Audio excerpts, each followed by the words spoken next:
Hello, Anacondas! Welcome to another original Anaconda episode. This one is another original, but it's inspired by the episode Rat Heroes.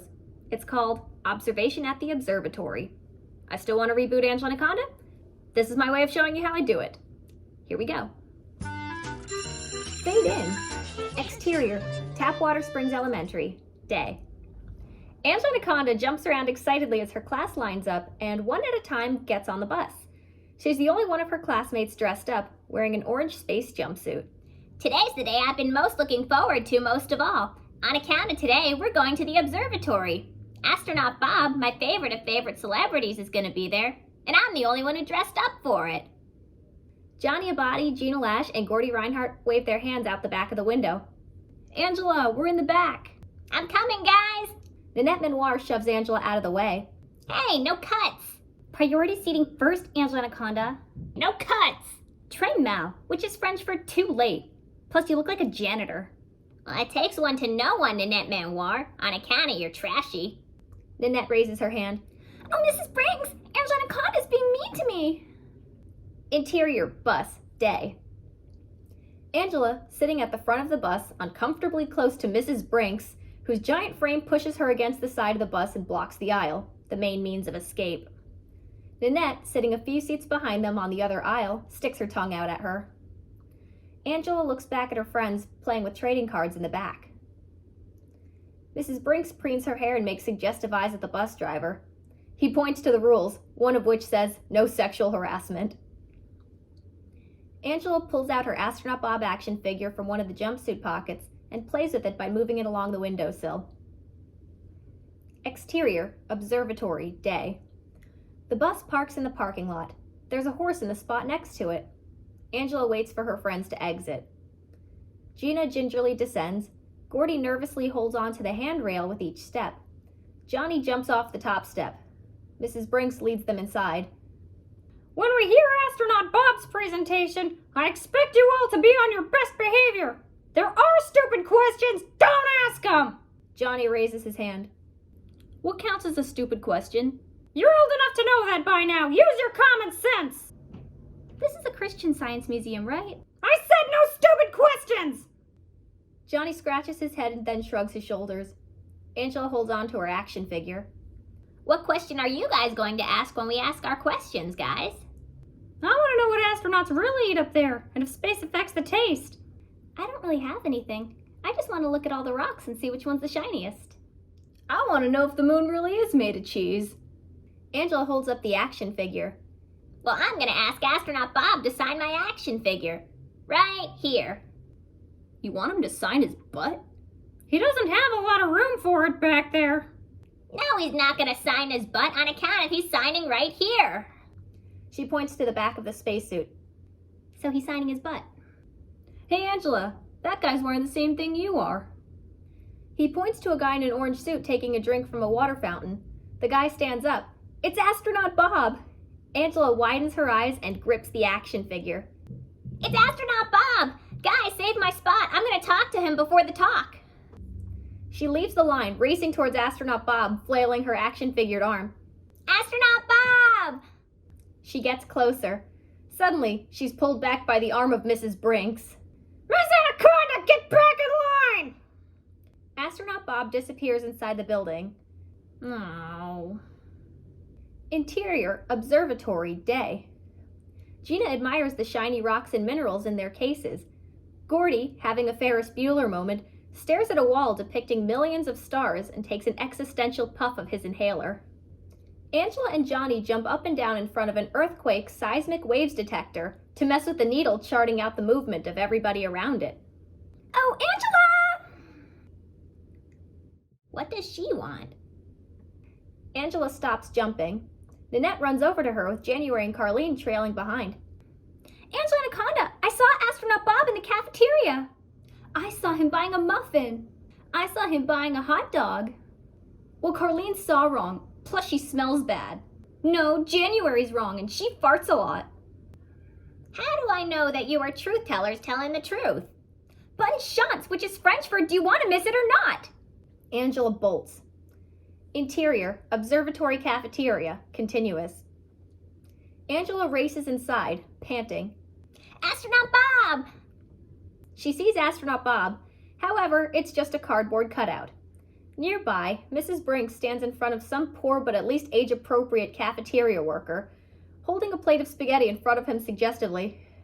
Oh, look how big this bowl of spaghetti is. I could bathe in this. In fact...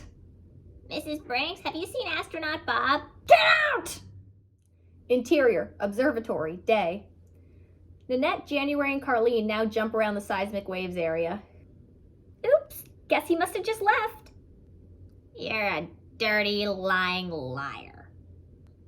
Interior, Observatory theater room, day. Angela leans in front of her chair. So maybe I missed Astronaut Bob before, but I am definitely not missing him now. Astronaut Bob stands on the stage in front of a large screen, holding a microphone. And it was great to talk to you kids here at the museum today. Before I go, I want to give you a chance to ask any questions. Anyone have any questions? Angela shoots her arm up, more excited than anyone else. Astronaut Bob points to Johnny Abadi. Yes, you there. Is the moon really made of cheese? I licked it once, the answer's no. Johnny turns to Angela. Astronaut Bob's insane. Astronaut Bob's insane! Johnny puts his hands on the chair in front of him and shakes it. Ooh, how do you like your space steak cooked? Medium rare, I guess. Mrs. Brinks grabs Johnny's arm and leads him out of the room. I told you, no stupid questions! Angela shoots her arm up again. How about the little lady over there? What's your question? Astronaut Bob picks Gina Lash, who, leaning over to stretch, looked like her hand was up. She puts her hand to her chin, thinking for a second. What's your favorite kind of rock? This is why I like you kids. No one my age asks me such great questions. And to answer that, I like them all, but my favorites are boulders. They're unpredictable. The kids raise their hands again. Angela tries to stand up on her chair, but Mrs. Brinks gives her that "don't you dare" look, and she sits down, but extends her neck. Astronaut Bob calls on Gordy. I'd like to know what astronauts really eat up there. And does space affect the taste? You know, my friend, that is such a good question that I would like to invite you on stage so I can give you this one-of-a-kind astronaut hat. Gordy gasps. He nervously walks on stage. Astronaut Bob puts a hat on his head. Gordy sits down, tilting it up excitedly. I see why you like Astronaut Bob so much, Angela. He's so generous. And now to answer that delightful question.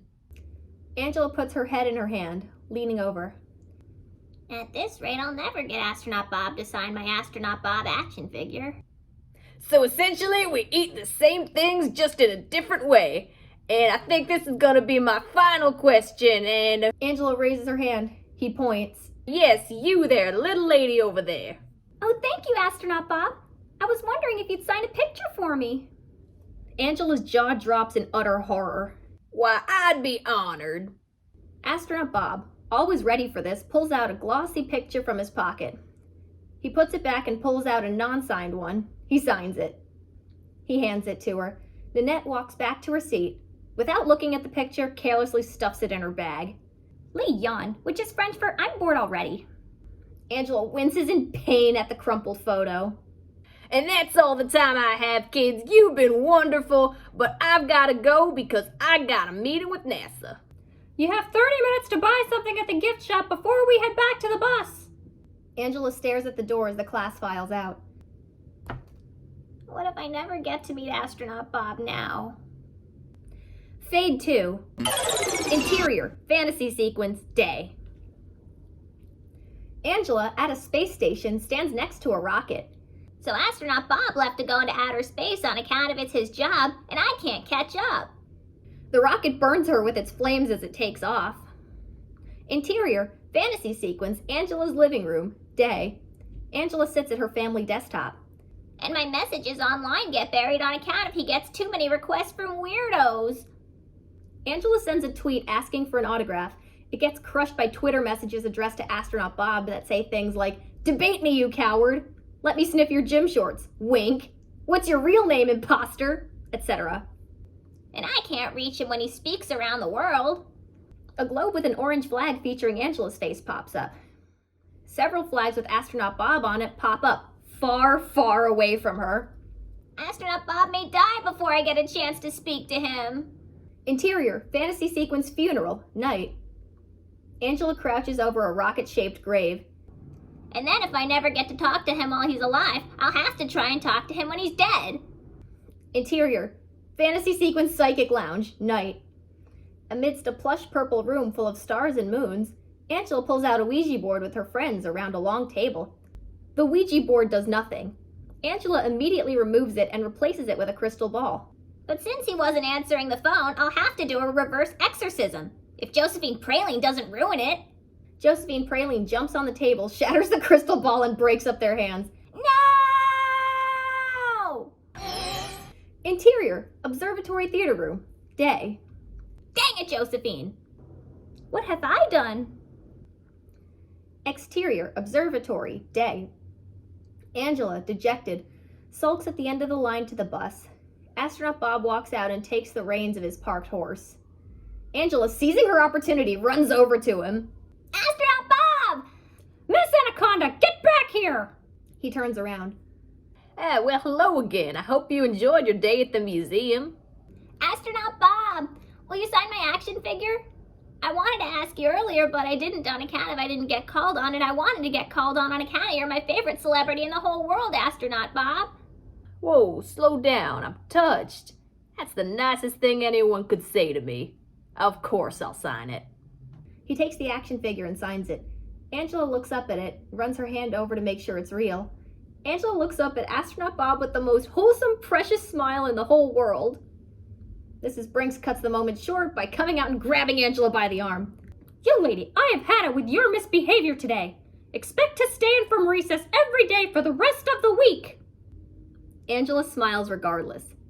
Totally worth it. Interior bus day. Angela walks onto that bus like a goddamn boss, clutching the action figure to her chest. Her classmates look on in awe. She sits in the back next to Johnny, Gina, and Gordy, who look at the action figure.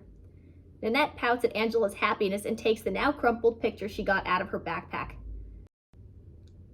Well, it's not like you got anything new like I did. Angela opens the very tiny bus window and puts her face to the opening, waving. Thanks, Astronaut Bob! Hey, happy to encourage a future astronaut. Now I'm gonna ride my horsey into the sunset. Giddy up into the sunset. He puts on a cowboy hat and rides off like it's the ending of a 1950s Western. Angela watches from the bus. Astronaut Bob! Why are you being a cowboy? Fade out. End of episode. Thanks for joining me, guys. See you later when you see me.